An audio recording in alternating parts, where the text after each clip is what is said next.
और जो इसका जनूब की तरफ था उसमें खुद बादशाह रहता था। इस किले के बीच में एक दीवार थी जिस पे शाही गेट लगा हुआ था।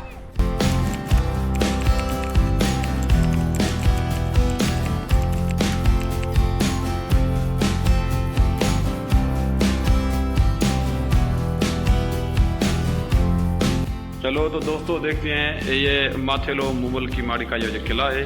आपको इसकी तारीख दिखाते हैं हम आपको।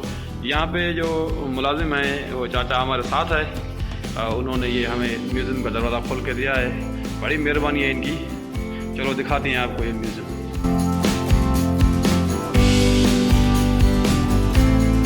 ये ठिक्का की जो है बर्तन वगैरह आए हैं, ये जो जानवर की कोई ये अजीब व गरीब सिक्के हैं ये जो वहीं से मिले हैं। ये देखें, पता नहीं क्या इन पे मुहर हैं, लेकिन हैं वहीं के सिक्के मुख्तलिफ अदवार के हैं। हर बादशाह के दौर में अलग और मुख्तलिफ सिक्के होते थे।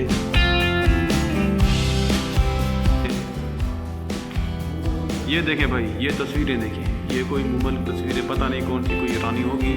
ये उम्दा सजावट की ही है। ये बहुत पुराना किला है, तकरीबन 1600-1500 साल पुराना है। फिर भी गवर्नमेंट ने इसके लिए कुछ ना कुछ किया है।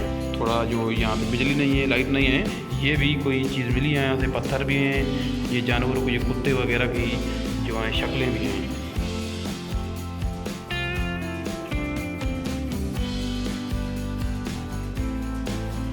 कह सकते हैं। ये देखें भाई, ये देखें क्या बात है। ये उम्दा ही पेंटिंग है। ये तो एक ख्याली पेंटिंग है मेरे ख्याल में, ये वही चीज़ें नहीं है जो उस दौर में थी।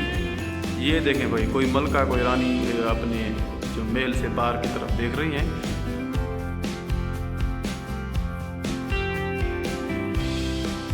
इनके नाम वगैरह तो पता नहीं, लेकिन ये जो हिस्ट्री है ये ओरिजिनल है। हम आपको हिस्ट्री इसकी बताएंगे। लगता है ये कोई ख्याली पेंटिंग है, लेकिन बहुत ही उम्दा है। क्या बात है, ज़बरदस्त पेंटिंग भाई। ये भाई देखें, किले की ओरिजिनल तस्वीर। ये तो एक ख्याली पेंटिंग बनाई गई है, लेकिन इस ख्याली पेंटिंग में ये ज़ाहिर किया गया है कि यही एक किला था। ये एक ख्याली पेंटिंग भी आप देख लें।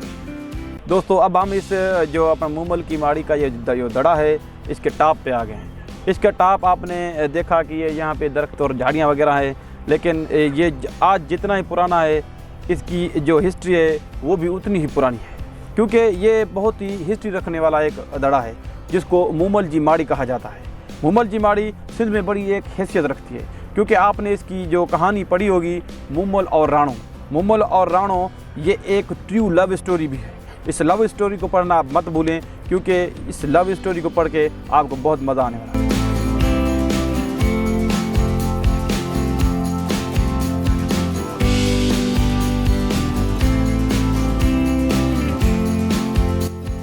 दोस्तों मैंने आपको म्यूज़ियम की थोड़ी बहुत सैर कराई और इसके बाद भी थोड़ी सैर कराऊंगा। मैंने सोचा कि दोस्तों को ये जो माथेलो मुगल की माड़ी का दड़ा है इसके बारे में कुछ दिखाऊं, क्योंकि यहाँ पे थोड़े बहुत जो है निशानात बाकी हैं। ये निशानात जो हैं इस दड़े की जो है सकाफ़त को ज़ाहिर करते हैं, कि ये बताते हैं कि ये कभी एक हंसता बसता शहर था, क्योंकि ये वाकई हंसता बसता एक शहर था। सिंध जब एक आज़ाद मुल्क हैसियत रखता था, उस ज़माने में ये एक बहुत बड़ा मशहूर शहर था। तभी सिंध की गवर्नमेंट जो थी उस वक्त, जो किंगडम निज़ाम था, उनको महसूस हुआ कि यहाँ पे एक किला होना ज़रूरी है। इसलिए यहाँ पे एक किला बनाया गया है कि राजा शासी ने बनाया था।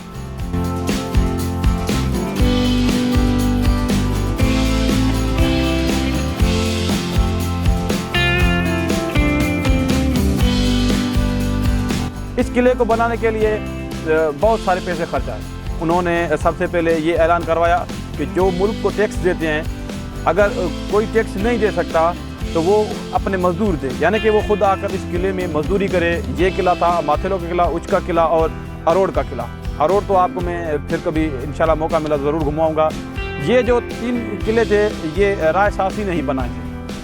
फिर उसने ये जो लोकल मजदूर वगैरह है जिन पे टैक्स थी वो टैक्स नहीं दे सकते थे, तो उनको मजदूरी करवाई गई इन किलों में। जिस तरह अंग्रेज़ों ने ये रेल की पटरी बिछाने के लिए लोकली मजदूरों से काम लिया, उनको गिरफ़्तार करके गिरफ़्तारी से आज़ाद होने के लिए उनसे काम लिया गया। जब ये किला बन गया तो फिर क्या कहा जाता है कि राजा गुजरनंद जो इस किले का मालिक था, जिसके नाम से ये किला मशहूर हुआ, उसने यहाँ पे डेरे डाले। वो उसको यहाँ का जो मिनिस्टर वगैरह कह सकते हैं बनाया गया और वो आके यहाँ पे रहा। राजा गुजरनंद की एक बेटी थी मूमल और उसकी बड़ी बेटी थी सूमल। वो दोनों बहनें यहाँ के आसपास जो काक यानी कि वो काक नामी एक इलाका वहाँ पे रहती थी। ये मूमल का किला उसी नाम से मशहूर है। मूमल और राणों की एक लव स्टोरी भी है, जिसके वजह से ये किला बहुत ही मशहूर है। दोस्तों, कहा जाता है कि कभी इस किले के नज़दीक से सिंधु दरिया का गुजर हुआ करता था, जो कि आजकल यहाँ से नहीं बहता। सिंधु दरिया की वजह से ही इस किले की मशहूरी थी। इस किले के कहा जाता है कि दो पोर्शन थे, एक था शुमाल की तरफ, दूसरा जनूब की तरफ। जो शुमाल की तरफ था वहाँ पे वजीर मशीर यानी कि सिपा सालार फौजी वगैरह रहते थे, और जो इसका जनूब की तरफ था उसमें खुद बादशाह रहता था। इस किले के बीच में एक दीवार थी जिस पे शाही गेट लगा हुआ था। उस दीवार से गुजर होता था उन बाशिर का, कभी बादशाह से मिलने जाते थे। इस किले में बीचों बीच एक मीठे पानी का कुआं हुआ करता था और उस कुएं से पूरे किले की जो राया थी, पूरे किले वाले उस पानी पीते थे उस कुएं से। इतने 4 बड़े रास्ते रखता था ये किला, एक मशरिक की तरफ, दूसरा मगरिब की तरफ, एक शुमाल की तरफ, दूसरा जनूब की तरफ। ये जो रास्ते थे अफ़गानिस्तान, शुमाल वाला रास्ता अफ़गानिस्तान की तरफ जाता था और मगरिब वाला रास्ता जो है वो जाता था यहाँ से घोटकी से सीधा कोयटा की तरफ ये रास्ता निकलता था। उसके बाद जो जनूब का रास्ता आता है वो राजस्थान की तरफ जाता था और दिल्ली की तरफ, और जो मशरिक का रास्ता है वो सीधा पेशावर की तरफ जाता था। कहा जाता है इस किले पे बहुत सारे अटैक हुए, इस किले पे गोले बरसाए गए, जिसकी दीवारें कमज़ोर हो गई और आज जिनकी वजह से ये किला बर्बाद पड़ा है।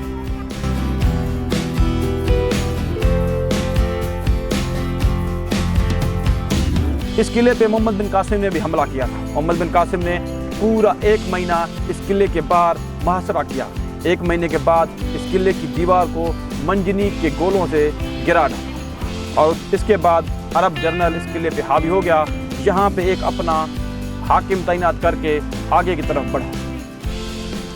उसके बाद काफ़ी लोगों ने यहाँ पे हमले किए और हुआ कुछ यूँ कि सिंधु दरिया ने अपना जो है रुख इस किले की तरफ से तब्दील कर, जो इस किले की असल बर्बादी की वजह बन गया। क्योंकि सिंधु दरिया जब इस किले से अपना रुख तब्दील कर गया तो फिर यहाँ से राजा और उमरा वजीर वगैरह जाते रहे, तो फिर इस किले की जो हिफाजत वो ना हो सकी जो बादशाह की मौजूदगी में हुआ करती थी, और ये किला बर्बादी की तरफ बढ़ता गया। और लोकल लोग जो थे वो या इस किले में रहने लगे, वो तो हिफाजत कहाँ कर सकते थे, क्योंकि इन किलों की हिफाजत के लिए बहुत बड़ा पैसा चाहिए। दोस्तों, यही वजह है कि ये किला बर्बाद हो गया, क्योंकि इस किले की बर्बादी की असल वजह सिंधु दरिया का रुख चेंज करना है।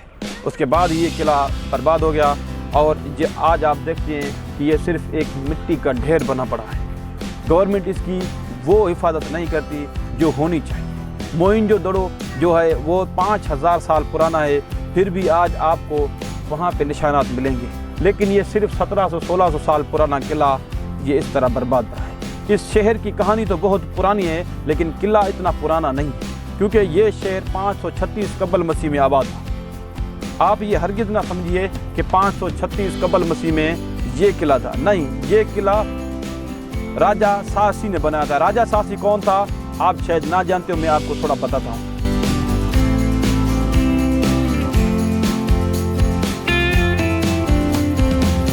क्योंकि राजा सासी जो था राजा दाहिर का जो जद्द अमजद था, सिंध में उन्होंने बहुत सारी हुकूमत की। ये एक बहुत तवील कहानी है, मैंने अपने चैनल सुनो पाकिस्तान में ये कहानी डाल रखी है कि हिस्ट्री ऑफ सिंध में जो है वो आप देख सकते हैं।